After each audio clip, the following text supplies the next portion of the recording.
Chase, thank you for being with us. So much I want to get to, but first, take us back to Sunday. It's been an amazing season for you, capped off by that race.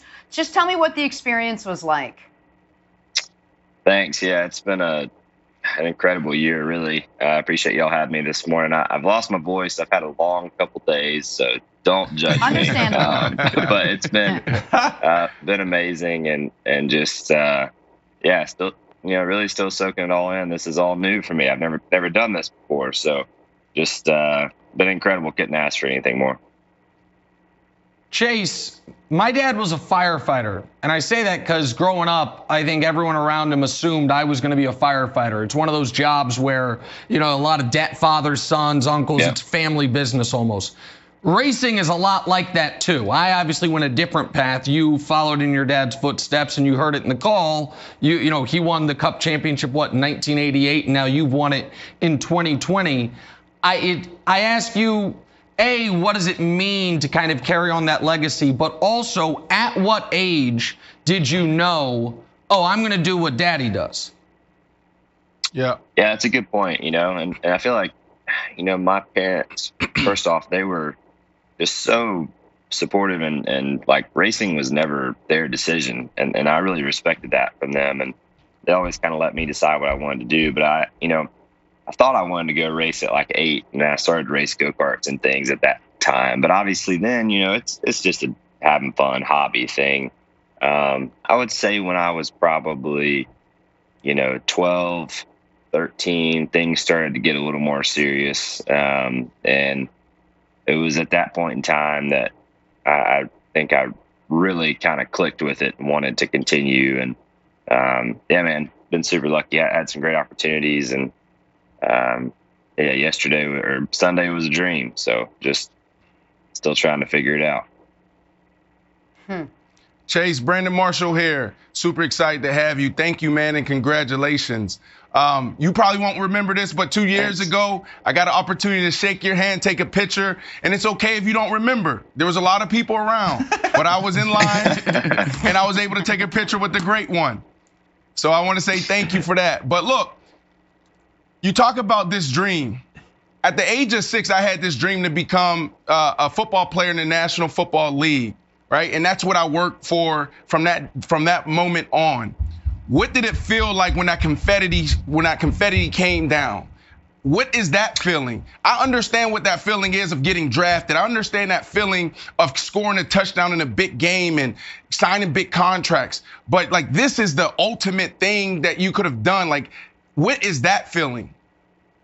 Yeah, well, first off, I appreciate it. And to answer your question, is honestly like nothing else. And then another piece of the puzzle that I feel so lucky to have experienced is I got to experience it with my family and the people that really paved the way for me to have that moment on Sunday. And, I feel like it's already a dream to even achieve it, but to be able to enjoy that moment with my mom and dad and Mr. Hendrick and all these people who have, given me these great opportunities over the years.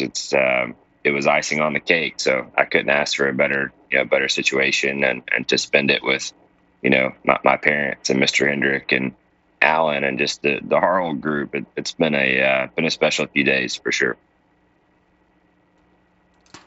Chase, I've got a 2-part question. The first one, I think we just have to address right off the bat.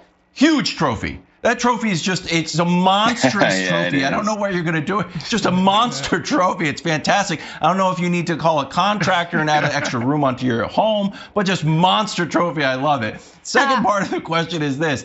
Jimmie Johnson, obviously leaving NASCAR. What has he done for you? And do you feel any pressure to live up to sort of following his footsteps at Hendrick?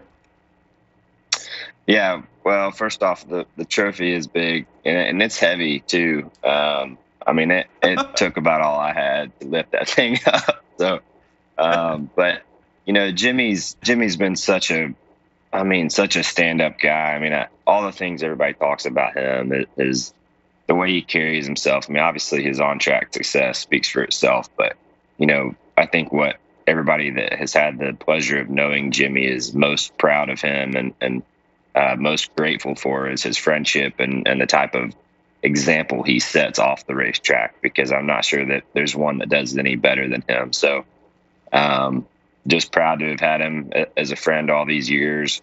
Going to continue that friendship. He's been as big of a cheerleader and supporter as anybody this past week. And then us winning on Sunday on his last race, I mean, it was just unreal. Great experience. So happy to call him a friend, and I wish him the very best as he moves on. All right, Chase, real quick.